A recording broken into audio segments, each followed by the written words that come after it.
Viewers, ముందుగా subscribe button ని click చేయండి. ఆ తర్వాత బెల్ ఐకాన్ ని యాక్టివేట్ చేసుకోండి. సాధారణంగా అబ్బాయిలు తమ మనసులోని భావాలను ప్రియురాలికి వ్యక్తపరచడానికి రకరకాల పద్ధతులను అనుసరిస్తారు.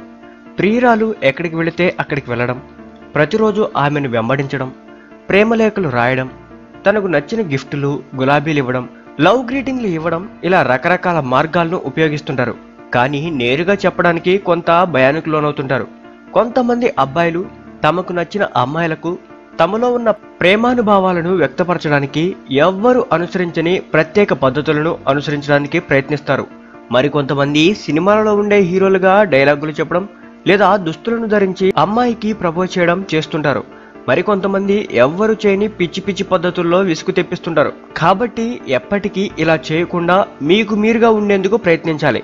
సాధారణంగా అబ్బాయిలందరూ తనకు నచ్చిన అమ్మాయిని ప్రపోజ్ ఎలా చేయాలా అన్న ఆలోచనలోనే కాలాన్ని వృధా చేస్తుంటారు. ఇలా చేస్తే ఏ ప్రయోజనం దక్కదు.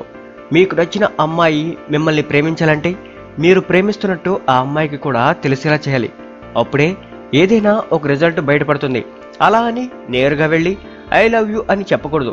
తను కూడా మీ మీద చొరవ చూపించినట్లయితే మీ భావాలను వ్యక్తపరచడానికి ఆస్కారం ఉంటుంది. ముందుగా మీకు నచ్చిన అమ్మాయికి మీ మనసులోని భావాలను వ్యక్తపరిచేందుకు తన మనసులో కూడా ఎవరైనా ఉన్నారా లేదా అన్న వాటి గురించి తెలుసుకుంటే చాలా మంచిది. అప్పుడు దానికి తగిన కొన్ని పరిష్కార మార్గాలను ఎదుర్కొనొచ్చు. నచ్చిన అమ్మాయిని నేరుగా వెళ్ళి ఐ లవ్ యూ ఎప్పుడు చెప్పకూడదు. అలా చేస్తే ఆమె మిమ్మల్ని ఒక పిచ్చివాళ్ళ ట్రీట్ చేసి చెంప చెళ్ళుమని పగలకొట్టొచ్చు.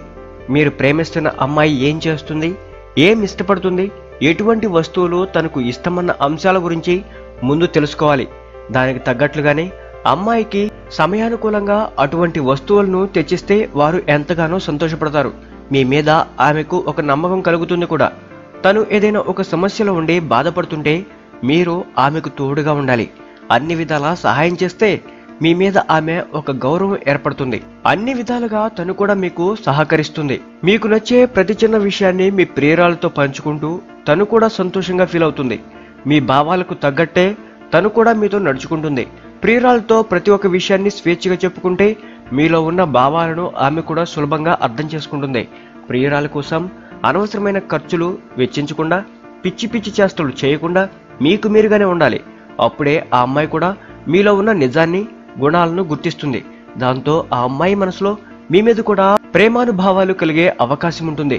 మీ ప్రియురాలి మీ పట్ల ఆసక్తికరంగా ఉంటూ మీరు చెప్పినట్లుగా నడుచుకుంటే తను కూడా మిమ్మల్ని ఇష్టపడుతున్నట్లు కిందే వస్తుంది. అయితే తొందరపాటు నిర్ణయాలు తీసుకోకూడదు. ఎదుటివారు తమను ప్రేమిస్తున్నారనే అంశాన్ని అమ్మాయి గ్రహిస్తే కొద్ది రోజుల తర్వాత వారే మీకు గ్రీన్ సిగ్నల్ ఇస్తారు. మీతో ఎలా ప్రవర్తించాలోనన్న ఒక అవగాహనకు వారు వచ్చేస్తారు. ప్రియురాలు తన మనసులో ఉన్న భావాలను నేరుగా కాకుండా మీ నుంచి చెప్పించడానికి ప్రయత్నిస్తుంది. అటువంటి సమయాల్లో మీరు కూడా ఒక గులాబీ ఇచ్చి ఆమెకు మీ మనసులోని భావాలను వ్యక్తపరిస్తే చాలు. తను మీ ప్రేమను అంగీకరించడానికి ఎంతో వీలుగా ఉంటుంది. ఇవన్నీ ఒక ఎత్తు కరెక్టే, కానీ దీనికన్నా ముందు మన జీవితం గురించి ఆలోచించాలి. అర్థమైందనుకుంటా. లైఫ్లో సెటిల్ అయ్యాకే ప్రేమ పెళ్లి సక్సెస్ అయింది. కాబట్టి ముందు లైఫ్లో సెటిల్ అవ్వండి. ఆటోమేటిక్గా పెద్దలు ఒప్పుకుంటారు. తొందరపడి ఎటువంటి నిర్ణయాలు కూడా తీసుకోవద్దు జీవితంలో.